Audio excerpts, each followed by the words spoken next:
Hi friends, ஒரு குட்டி motivation. நம்மள நிறைய பேர் என்ன பண்றோம் அப்படின்னா, தச்சு கொடுக்குறோம், நல்லா தச்சு கொடுத்துட்டே இருக்கிறோம். இடையில ஏதாவது ஒரு கஸ்டமர் ஒரு குறை சொல்லிட்டாங்க, அதாவது இந்த பிளவுஸ் எனக்கு இப்படி இருக்குது இப்படி இருக்கு சொல்லிட்டாங்கன்னா, உடனே என்ன பண்றோம், இனிமே எனக்கு தையலே வராது, நான் இனிமே தைக்கவே மாட்டேன் அப்படின்னு ரொம்ப பின்வாங்கி போயிடும். அப்படித்தானே?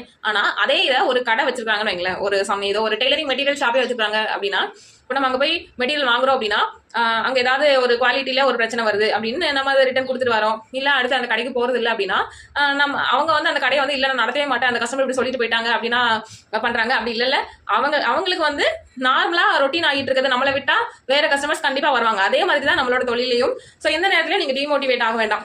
ஒரு கஸ்டமர் குறை சொல்றாங்க அப்படின்னா, நம்மளோட டெய்லரிங்ல கண்டிப்பா அதை நம்ம திருத்திக்கிற மாதிரியான குறைகளா தான் இருக்கும். அதை சரி பண்ணி கஸ்டமருக்கு கொடுத்துட்டு அடுத்த முறை அந்த கஸ்டமருக்கு வராத அளவுக்கு நம்ம அதை சரி பண்ணி நம்மளோட பயணத்தை நோக்கி பயணிக்க வேண்டியதான். கண்டிப்பா நம்மளுக்கு சக்சஸ் அப்படின்றது கிடைக்கும். அதே மாதிரி குறைகள் ஒவ்வொன்றும் வரது எல்லாமே நம்ம திருத்திக்கிறதுக்காக தான். சரியா?